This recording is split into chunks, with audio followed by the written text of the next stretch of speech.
तो फाइनली तुम लोग सालों से अपने बम को सरकाते सरकाते क्लास 10th में आ चुके हो एंड ये साल तुम्हारे लिए बहुत ज्यादा इंपॉर्टेंट है क्योंकि इस साल तुम्हारा बोर्ड एग्जाम है। एंड तुम्हें पता है बोर्ड एग्जाम में जो तुम्हारा सबसे इजी सब्जेक्ट होता है जिसमें तुम 100 में 100 ला सकते हो वो होता है इंग्लिश सब्जेक्ट। लेकिन तुम्हारे इसमें 100 में 100 तभी आएंगे जब तुम इस पे थोड़ा सा ध्यान दे दोगे। कितना? एकदम थोड़ा सा। तो आज के इस वीडियो में हम लोग पढ़ने वाले रिलेटेड टू गॉड, जिसे मैं एकदम प्यार से डिटेल में एकदम घुस के अच्छे से एक्सप्लेन करने वाला हूँ। इसके बाहर से तुम्हारे बोर्ड एग्जाम में नहीं आने वाला है, तो वीडियो को ध्यान से एंड तक देखना। ऐसे ही एनिमेशन करके तुम्हें समझाने वाला हूँ। ये कहानी है एक वैली के एक घर की जो पहाड़ के सबसे ऊपरी वाले हिस्से में था और उस घर के अंदर एक किसान रहता था जिसका नाम था लेंचो। उसकी वाइफ भी थी और उसके कुछ छोटे और बड़े बच्चे भी थे। और वो घर पहाड़ के इतना ऊपर था ना कि वहां से रिवर भी देखा जा सकता था। बस रिवर ही नहीं बल्कि जो कॉर्न के खेत होते हैं ना, मकई के जो खेत होते हैं ना, वो भी देखे जा सकते थे। और वहां से जब लेंचो नीचे झांक रहा था, नीचे देख रहा था, उसने देखा कि उसके जो कॉर्न है ना,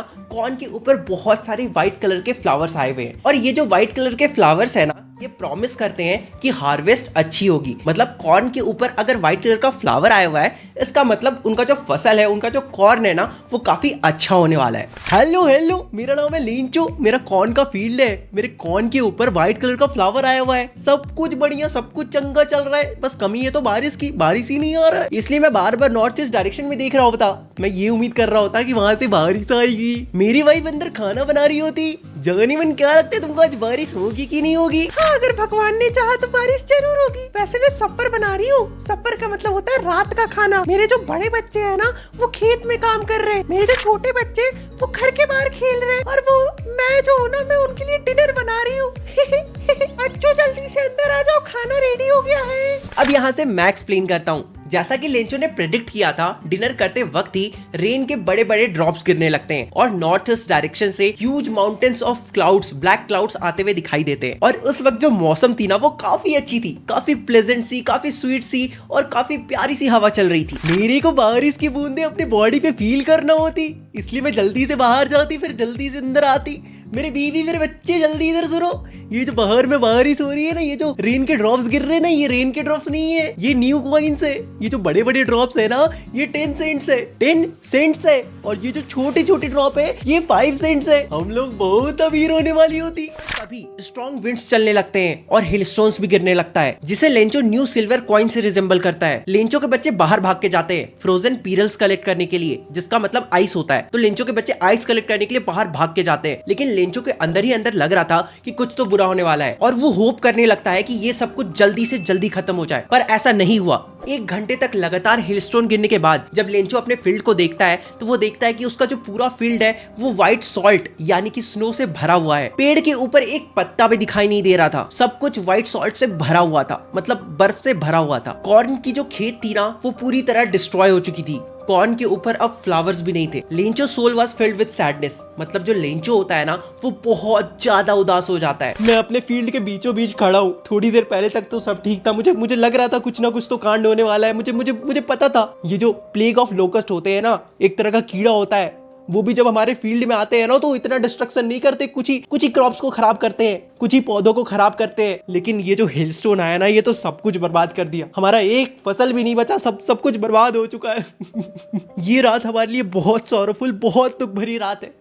हमें इस साल भूखे रहना पड़ेगा, हमारी कोई मदद करने वाला भी नहीं है, हमारी सारी मेहनत बर्बाद हो चुकी है। लेकिन मुझे पता है ऊपर वाला जो गॉड है ना, वो किसी को भी भूखे मरने नहीं देता है। No one dies of hunger. ऊपर वाला सब देख रहा है, वो हमारी मदद जरूर करेगा। वो हमारी लास्ट होप है, वो हमारी मदद जरूर करेगा। देखो, Lencho ox of a man था, मतलब कि वो अपने फील्ड में बहुत ज्यादा मेहनत करता था, बिल्कुल किसी एक जानवर की तरह। इसलिए वो सोचता है कि भगवान उसकी मदद क्यों नहीं करेंगे, क्योंकि भगवान के नजरों से तो कुछ नहीं छिपा है, राइट? गॉड के नजरों से तो कुछ भी नहीं छिपा है, वो सब कुछ देखते हैं। तो जब लेंचो इतना अच्छा इंसान है, इतना हार्ड वर्किंग इंसान है, तो भगवान उसकी मदद भी जरूर करेंगे। ये लास्ट होप लेंचो के अंदर था। तो लेंचो सोचता है कि अगले ही दिन, जो कि संडे था, उस दिन वो सोचता है कि क्यों ना भगवान को एक लेटर लिखा जाए, अ लेटर टू गॉड। तो उस लेटर में लेंचो लिखता है कि God, if you don't help me, I and my family will go hungry this year, मतलब हम लोग इस साल भूखे रह जाएंगे अगर आप हमारी मदद नहीं करोगे तो। और उसके बाद वो लिखता है कि मुझे 100 पेसोस चाहिए ताकि मैं वापस अपने फील्ड को सो कर सकूं, वापस से अपने फील्ड में क्रॉप ग्रो कर सकूं। मतलब कि बेसिकली लेंचो भगवान से 100 पेसोस की डिमांड करता है। उसके बाद लेंचो खुद टाउन जाता है, लेटर को इन्वेलप में डालता है, उसके बाद उसमें स्टैंप लगाता है और पोस्ट ऑफिस में जमा कर देता है, मतलब मेल बॉक्स के अंदर डाल देता है। फिर क्या होना था,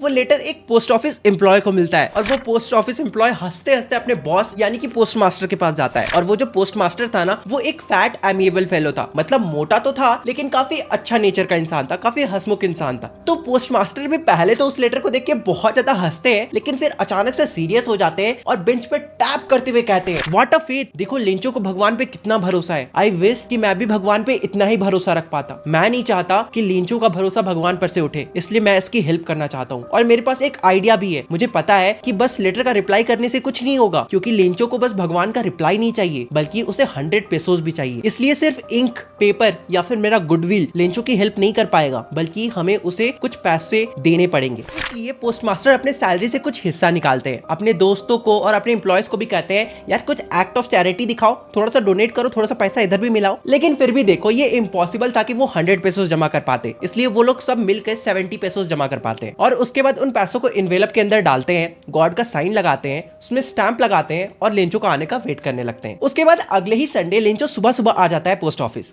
उसे भगवान पे बहुत ज्यादा फेथ था, उसे लग रहा था कि यार पक्का पक्का लेटर तो आया होगा। एक पोस्टमैन आता है, लेंचो को वो लेटर हैंड ओवर करता है। लेंचो बिल्कुल भी सरप्राइज नहीं था, क्योंकि उसे बहुत ज्यादा कॉन्फिडेंस था भगवान पे कि पक्का उसका लेटर तो आया ही होगा। इसलिए वो लेटर को खोलता है, पैसों को काउंट करता है और उसके बाद अचानक से वो बहुत ज्यादा गुस्सा हो जाता है। वो सोचता है कि भगवान से तो गलती नहीं हो सकती, इसलिए वो विंडो के पास जाता है, पेपर और इंक मांगता है और वापस से पब्लिक टेबल के पास जाकर एक लेटर लिखना शुरू कर देता है। और इस बार जब लेंचो लेटर लिख रहा था ना, तब वो अपने आईब्रोज को हिला हिला कर, मतलब एकदम एक्सप्रेशन देकर लेटर को लिख रहा था, एकदम एंग्री वाले मूड में। और उसके बाद फिर वो सेम चीज ही करता है, मतलब लेटर को एनवेलप में डालता है, उसमें स्टैंप लगाता है, लेकिन इस बार वो मेल बॉक्स पे पास जाकर वो ऐसे करके नहीं डालता है, वो अपने फिस्ट से, ठीक है, ये कलाइयों से ऐसे फेंक कर लेटर डालता है, मतलब समझ रहे हो, एकदम एटीट्यूड वाले मूड में, समझ ही रहे होगे आई थिंक। लेंचो के जाने के तुरंत बाद पोस्टमास्टर दौड़ के आता है, उस लेटर को उठाता है और खोल के देखता है तो उसमें लिखा हुआ था कि भगवान आपसे तो गलती नहीं हुई होगी, मैंने 100 पेसोस मांगे थे लेकिन मुझे सिर्फ 70 रिसीव हुए। इसका ये मतलब है कि ये जो भी पोस्ट ऑफिस एम्प्लॉयज है ना, ये सारे बंच ऑफ क्रुक्स है। मुझे बाकी 30 पेसोस की बहुत ज्यादा नीड है, तो आप प्लीज मुझे बाकी 30 पेसोस भी भिजवा दे, लेकिन इस बार पोस्ट ऑफिस के थ्रू मत भिजवाइएगा, क्योंकि ये सभी के सभी चोर है। बंच ऑफ क्रुक्स का मतलब होता है चोर है। एंड ऐसे तुम्हारा ये chapter a letter to God खत्म होता है। कैसा लगा तुम्हें ये चैप्टर?